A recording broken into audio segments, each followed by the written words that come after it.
here in Toronto at the Drake Hotel.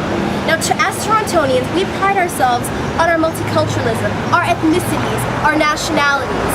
But right now in the music industry, we're not really being represented that much, to be honest. I mean, we have our Drake, who is blazing up the tracks. We have Cardinal Official, we have Danny Fernandez, and now we have Melanie Fiona. She actually toured with Kanye West during his European leg of his tour in 2008. Let's go check out the interview with her. I've been locking and loaded, I've been shooting forever. Got my eye on the target and I'm aiming at you.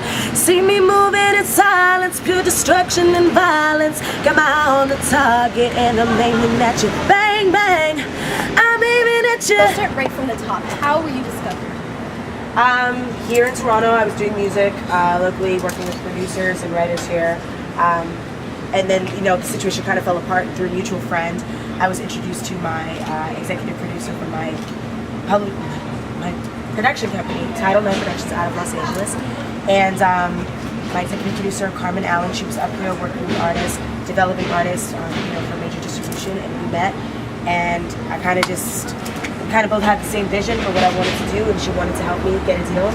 And so I left Toronto, went down to LA, and just grinding it out ever since. And then that's when I met Steve.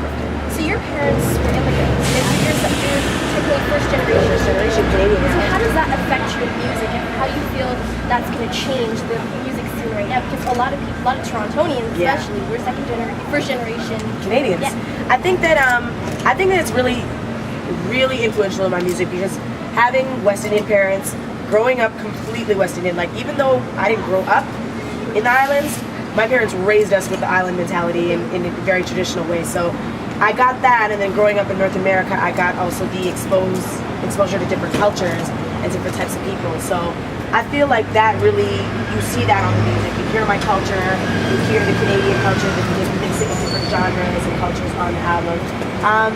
And I think that's kind of unique, like, because when I go to the States, there aren't many West Indian, Canadian artists out there. So a lot of people are asking, what nationality are you? Yeah, well, I'm Guyanese, I rep for my GT. I'm mixed, Black, Indian, and Portuguese. So again, like I said, the music is mixed, I'm mixed. I just really wanted to be reflected in who I am. Why do you think a lot of Canadian artists haven't broke into the music industry worldwide? You know, I mean, we have Celine and Shania and Avril, and that's all we really have. I think, you know, like, I mean, there are great stars, like, you know, you got your Glenn Lewis, as your Tamia, as your Deborah Cox, Drake now, Cardinal Official. Like, I think what it is that, first of all, Canada is such a smaller market in comparison to the rest of the world, musically, one.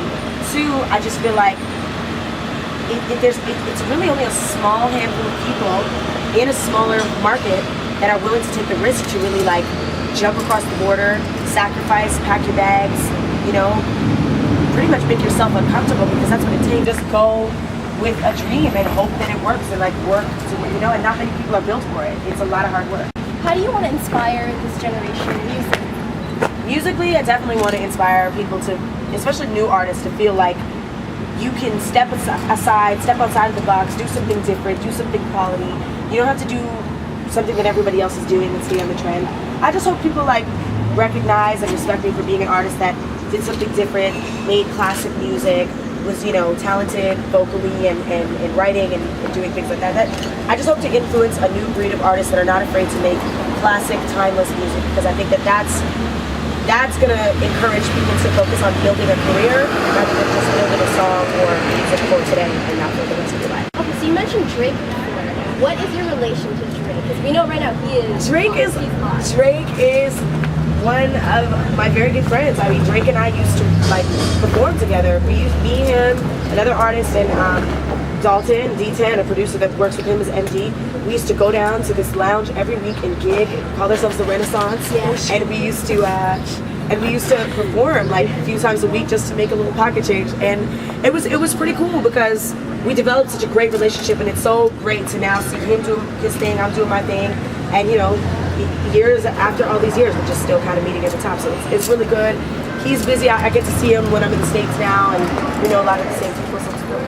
Okay, how does your personal style reflect your music? My personal style reflects my music. Well, it's kind of all over the place. Yeah. I mean, music is a mix of different genres of music and things like that. So on any given day, depending on what kind of mood I'm in, it kind of reflects that. I like to kind of classify it, I think, as like gritty glam, I guess. Like, you know, I love kicks, I love skirts, I love high heels, and I kind of just like to mix and match, you know, the style to kind of represent the different areas of what I like and the things that kind of make me.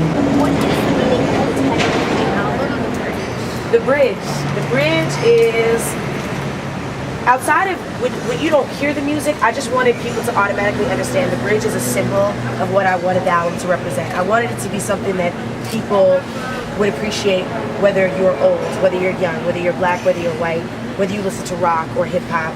I wanted it to be the bridge that brings people together.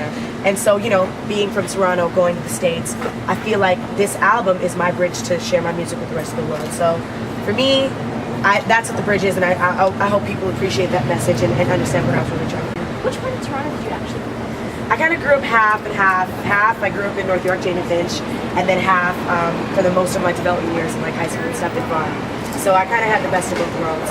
What's your morning beauty routine like? Morning beauty routine. Wake up in the morning, go into the shower, wash my face, brush my teeth, put on some music for sure, and then I don't know what do I do? I don't know. I don't like to take too much time doing makeup. Put on a little blush, mascara, eyeshadow, eyeliner, and go. And, do you have any beauty secrets that only you do that you think you yes. can share? Okay. Beauty secrets? Noxzema. At the end of every day, because I used to be really bad at this, I never used to wash my makeup off. Never. Guilty. Yeah, guilty. I'm so guilty. And like, I realized that your body, you have to take care of it, your skin. If you don't take care of it, it's not going to take care of itself for you. So you have to really do this. So now every night before I go to sleep, I wash my face. Exfoliating is always good. And I put Noxzema on before I go to sleep at night. I just put the Noxzema on my face and go to sleep with it. And like, it really, really keeps your skin moisturized, and the eucalyptus is good for giving your face like a deep sensation. It's really great. Do you play any sports? Not anymore. Not anymore. I mean, if I had time, I probably would. I'm a sports junkie. I really love sports. I grew up playing all sports. I played basketball, volleyball, track, cross country, soccer, tennis. I played it all. I was a real tomboy. I even did boxing like up until a few years ago. But now I'm just so busy, I don't really have much time. But if I did, I'm sure I would still be playing sports. Yeah. Do you have any favorite places you like to shop in Toronto? Yeah, I really love to go down into Kensington. I love to go into Queen Street. I just kind of like to go to find the little stores that maybe people overlook and just find like really great vintage pieces, you know, one-of-a-kind things that people might not see everywhere. Do you have any nutrition tips that you stick by? Nutrition tips. I would be such a hypocrite if I even said anything about nutrition. I eat what I want to eat, when I want to eat it. It doesn't matter. I'm such a glutton for food. Yeah. Such a glutton. The one thing that I could say, like, I don't even drink as much water as I should, which you should. Yeah. Drink water. Honestly, I think the one thing that I know I really try to keep in mind, I always try to have fruits and vegetables. Like, if I'm out at a restaurant, I will always have a salad with my dinner because I think vegetables are really, really important. A lot of people don't get a lot of it. What's in your makeup bag? What is that one thing that you always use? Burt's Beeswax. Burt's Beeswax in the makeup bag. I need chapstick. If I could not have, I would say makeup-wise, I'd have to have mascara. If I couldn't have mascara, I'd have to have chapstick. Absolutely. Chapstick is the way to go. Dry lips, chapped lips, not cute. Who is your fashion icon and why? Fashion icon. Yikes. That's a tough one. I like so many different things. And so many different people for so many different reasons. Goodness.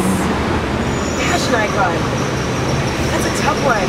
I mean, I would say as an icon, for what he does and how he takes his pride in his appearance, I think Kanye is a really good icon. You know, not to say that he's my only icon, but I think that, you know, as a musician, as an artist, he's really branded himself to really create an image. And he's just great. He's fly with what he does, and he's forward-thinking, and he's influencing the culture of people. So my last question is, what advice do you have for girls out there who want to be like Melanie Fiona? Girls out there who want to be like me. It involves being a nerd, because I'm a big nerd. Honestly, my advice, especially to young women, because it's so important being with myself and what I've had to experience to get to where I am, I really feel like it's important for women to really find themselves, to be comfortable with themselves, to know who they are, to know what they like, to know what they don't like, and to insist on being who they are, because people are always going to try to tell you what you should do, how you should dress, especially in this industry. So, you know, it's important to really know who you are, stay true to that, and never do anything that you really don't feel comfortable with. At the end of the day, I always listen to my gut. So like if my gut tells me that something's off, I know that it usually is. So, you know, listen to your gut, stay true to who you are, and don't be afraid to fight for that. Hey, what's up? This is Melanie Fiona, and you're checking out vervegirl.com. Be sure to pick up my very first debut album that I'm so excited about, called The Bridge. It's real music. It's good music. Pick that up. I'm sure you'll like it, and you can check out my singles, Give It To Me Right and Bang Bang. Thanks for your support, guys.